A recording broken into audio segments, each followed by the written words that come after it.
حالات بہت خراب ہے. شہزاد اقبال صاحب آپ نے ان کی گفتگو بھی سنی, آپ نے آج کے معیشت کے حالات بھی دیکھے, اور آپ ظاہر معیشت کور بھی کرتے ہیں, رہے ہیں. یار ہم ساروں میں, ہم تو پیدل ہیں ویسے معیشت کے معاملے میں, بٹی میرے سے زیادہ پیدل ہے. Let me tell you on the record first, آپ بٹی کوشش نہ کرنا معیشت گل کریں, ٹھیک ٹھیک. شہزاد, ہم یہاں تک اپنے آپ کو خود گھسیٹ کر لے کر آئے. ہم نے سیاست کو ترجیح دی, ہم نے کہا ٹیکس نہیں لگانا, ووٹ چلا جائے گا. میں آپ کو بتاؤں, میرے سامنے مفتاح صاحب بھی اس ٹائم موجود تھے, کسی سے یہ بات ہو رہی کہ جناب, انہوں نے کہا جی ہم نے پرائم منسٹر کو یہ کہا کہ گیس مہنگی کرنی پڑی. انہوں نے کہا جی رک جائیں, ابھی نہیں کریں. اور 2 مہینے بعد پھر وزارت نے کہا, ہم نے پھر کہا سر وہ گیس مہنگی کرنی پڑے. انہوں نے کہا رک جائیں, ابھی نہیں کریں. اور پھر بعد میں کہتے 2-3 دن بعد مجھے وزیر اعظم صاحب کہتے مہنگی نہیں کرنی, غریبوں پر بوجھ پڑ جائے گا. اب یہ غریبوں کا بوجھ ہے نا, I understand the political argument, لیکن اس کا جو نقصان معاشی آرگومنٹ کا ہے, آج ہم یہاں اس لیے ہیں کیونکہ پچھلے 20 سال ووٹ کے چکر میں ہم نے وہ فیصلے نہیں کیے جو فیصلے اس ملک میں کرنے چاہیے تھے. آپ کو کیا لگ رہا ہے کہ یہ میلٹ ڈاؤن ہے, یا آپ کو لگتا ہے کہ یہ بس 2-3 دن کی گیم ہے, آئی ایم ایف سے معاہدہ ہو گیا تو ٹھیک ہو جائے گا؟ بہت شکریہ کاشف صاحب. 2-3 دن کی گیم نہیں ہے, بہت لمبی گیم ہے. اگر ہم کسی طریقے سے ڈیفالٹ سے بچ بھی جاتے ہیں آنے والے دنوں میں, تب بھی وہ خطرہ نہیں ٹلے گا. اور آپ نے یہ بڑی امپورٹنٹ بات کی, کیونکہ سلیمان شہباز نے ابھی ایک پوڈ کاسٹ کیا تھا نا, اس میں بھی, اور ویسے بھی اس میں بھی یہ بات ہوتی تھی جب مفتاح اسماعیل صاحب وزیر خزانہ تھے. شکوہ یہ ہوتا تھا کہ مفتاح اسماعیل صاحب نے پولیٹیکل اکانومی کو نہیں سمجھتے ہیں, اکانومی کو سمجھتے ہیں, پولیٹیکل اکانومی کو نہیں سمجھتے ہیں. یعنی کہ قیمتیں بڑھانی ہے تو وہ ٹھک سے کہتے ہیں کہ بڑھا دو. تو آج جو یہ قیمتیں بڑھ رہی ہیں, آج جو یہ روپیہ ڈی ویلیو ہو رہا ہے, ابھی مزید آپ نے تقریباً 4 روپے بجلی کی قیمت بڑھانی ہے, وہ پھر پولیٹیکل اکانومی بھول گئے آپ اسحاق ڈار صاحب کے دور میں. جسٹ بیکاز وہ رشتہ دار ہیں تو آپ ان کو جو ہے لیوریج دیتے رہیں گے اس بات کا. آج جو ایک ٹویٹ تھا نا کاشف صاحب کہ اینٹی پاکستان ایلیمنٹس کہہ رہے ہیں کہ ملک ڈیفالٹ ہو رہا ہے. اطلاع کے لیے عرض ہے کہ اسحاق ڈار صاحب کے آنے کے بعد, یہ خواجہ آصف صاحب نے نہیں کہا جی, یہ ڈار صاحب نہیں, خواجہ آصف صاحب نے نہیں کہا تھا کہ ملک ڈیفالٹ ہو چکا ہے. خواجہ آصف صاحب نے کہا جی انہوں نے تو کہا تھا. میں کہہ رہا ہوں آج جو ہے اسحاق ڈار صاحب نے جو ٹویٹ کیا ہے, اب اسحاق ڈار صاحب کے آنے کے بعد روپیہ جو ہے وہ 30% ڈی ویلیو کر چکا ہے. تو کوئی یہ سوال کیوں نہ کرے کہ کیا ہم ڈیفالٹ کر چکے ہیں یا کرنے والے ہیں. ظاہر سی بات ہے یہ سوال اٹھیں گے نا جب آپ 4 مہینے کے اندر 30% ڈی ویلیو کر جائیں گے. میں آپ کو ایگزیکٹلی بتاؤں, دیکھیں ہم تو یہ نہیں کہتے کہ کون اینٹی پاکستان ہے یا کون اینٹی پاکستان نہیں ہے, لیکن اسحاق ڈار صاحب کے بیانات, ان کا ایگو اور ان کے فیصلے وہ پاکستان مخالف ثابت ہوئے ہیں. انہوں نے ضد دکھائی جب وہ اکتوبر میں آئے کہ ہم لوگ ڈالر جو ہے 200 روپے سے نیچے لے کر آئیں گے, اور اس کے لیے ان کی اسٹریٹجی کیا تھی, کیا فیصلہ تھا کہ ہم آئی ایم ایف پلان سے ہٹ کے پہلے دوست ممالک سے پیسے لیں گے. وہ دوست ممالک جو 2 مہینے پہلے مفتاح اسماعیل صاحب کو باور کروا چکے تھے, پاکستان کو باور کروا چکے تھے کہ پہلے آئی ایم ایف پلان میں رہو تو پیسے ملیں گے. وہ تو دیکھیں دوست ممالک تو شہزاد یہ بھی کہہ رہے ہیں نا کہ کہتے ہیں کہ اپنا کام سیدھا کرو, کیونکہ جو ادھار ہم دیتے ہیں وہ واپس بھی ہم نے لینا ہے. جی تو وہ واپس کہاں سے آئے گا کہ تم اپنے معاملات سیدھے نہیں کرو گے؟ تو ایگزیکٹلی جو لون دے گا وہ آپ سے سوال تو کرے گا نا کہ آپ مجھے واپس کیسے ری پے کریں گے. یہ تو اسحاق ڈار صاحب کا یہ ایڈونچر تھا, تو اسی لیے وہ آئی ایم ایف پلان سے نکلے.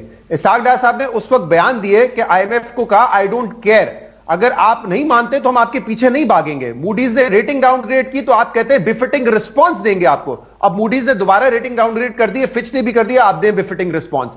مطلب اس طرح کی یہ ہیروئزم سے کوئی فائدہ نہیں ہوا ہے, ملک کو بہت نقصان ہوا ہے. تو ان کے فیصلے, ان کا ایگو, ان کا ان ایکشن, یہ سب کچھ جو ہے پاکستان مخالف ثابت ہوا ہے, پاکستان کی عوام پہ بہت بھاری گزرا ہے.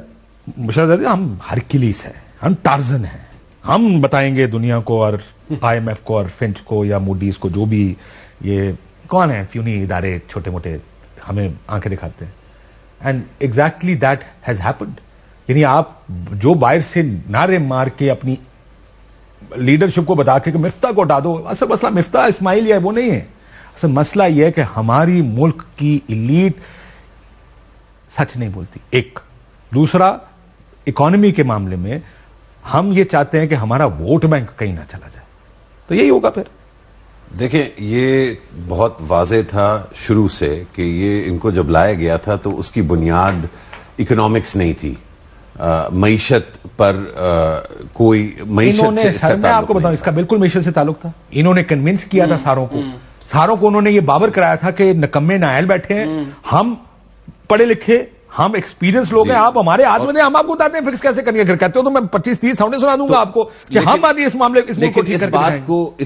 ان کی اس بات کو ماننا یا نہ ماننا تو اس کی گرفت میں ہے نا, جو فیصلہ ساز ہے, جس نے فیصلہ ساز کو تو پتہ ہی نہیں نا کہ اکانومی کیسے چلتی ہے. نہیں تو کھل کے بات کرتے نا. اگر انہوں نے کنونس کر لیا نواز شریف کو کہ مجھے بہتر پتا ہے, تو نواز شریف کوئی کل تو پیدا نہیں ہوئے تھے, 3 دفعہ وزیر اعظم رہ چکے ہیں, اور ان سے کہیں زیادہ قابل لوگوں کے اوپر انہوں نے حکمرانی کی ہے. ان کے فائنانس منسٹر ستاج صاحب بھی رہ چکے ہیں. یہ مطلب اتنی قابلیت تو ہونی چاہیے نا, اتنے بڑے بزنس مین ہے نواز شریف, تو اتنی قابلیت ہونی چاہیے کہ اسحاق ڈار جو بات کر رہے تھے اس کا وزن وہ جانچ سکے کہ اس میں کتنا وزن ہے. 2 باتیں بڑی اہم ہیں جو اسحاق ڈار نے کی. اس کو تو فائدہ ہوتا ہے ڈی ویلیو. ایک یہ کہ انہوں نے یہ ایک مفروضہ, جھوٹا مفروضہ جو ہے, یہ کسی طرح بیانیہ اس کو آپ کہیں, کہ ان کو آئی ایم ایف سے نیگوشیٹ کرنا آتا ہے. اس مفروضے میں مسئلہ یہ تھا کہ کسی کے ذہن میں بھی یہ غلطی جو ہے یہ اب نہیں ہونی چاہیے کہ آئی ایم ایف کا, میں پوری بات اگر مکمل کر لوں, آئی ایم ایف کے ساتھ مجھے بات کرنا آتی ہے, ایسے ہم بات کر رہے ہیں کہ مسئلہ بات کرنے کے طریقے میں ہے, بجائے اس کے یہ سمجھنے کے کہ مسئلہ جو ہے اس میں ہے کہ آپ کے پاس جتنے پیسے ہونے چاہیے وہ نہیں ہے. مجھے وہ بریک کا کہہ رہا ہے, میں ذرا یہ بات کرنے کا طریقہ بھی بتا دوں گا. مجھے آئی ایم ایف سے ڈیل کرنا آتا ہے کہ مطلب کیا تھا. پچھلی حکومت کے آنے سے پہلے آئی ایم ایف کے ساتھ ڈیل کیا ہوتی تھی, پیکج ہو جاتا تھا, پیسے مل جاتے تھے, اور ہم ایگزامشن پہ ایگزامشن ہم کہتے تھے یار نہیں کرنا. اب ہماری معیشت اس جگہ تھی نہیں جہاں پہ آئی ایم ایف ہمیں ڈنڈا اٹھا کے گئے, اچھا وی ور اوکے, کہ قرضے بھی تھے لیکن کنٹرول بھی تھوڑا بہت تھا. اب انہوں نے یہ کہا یار تسی ساری گل تو سنتے کوئی نہیں, ہم جو کہتے مانتے تو تم ہو نہیں. اب ایک کام کرو, ہم یہ چیزیں کر کے آ جاؤ, ہم سے قسط لے لو, جس کی وجہ سے اب زیادہ مشکل بننا. امیجن کریں جب یہ پروگرام شروع ہوا, آئی ایم ایف آپ کو $6 بلین دے دیتا اور منتیں کرتا رہتا کہ سر یہ بھی آپ نے کہا تھا گیس کی سبسڈی, بجلی کی سبسڈی, پیٹرول کے اوپر ٹیکس لگائیں گے, وہ آپ نہیں کر رہے. تو ہم کہتے ہیں یار دیکھیں گے ہمارا پولیٹیکل کیپٹل ضائع ہوتا ہے in a way. So what they have changed their style also of dealing with Pakistan.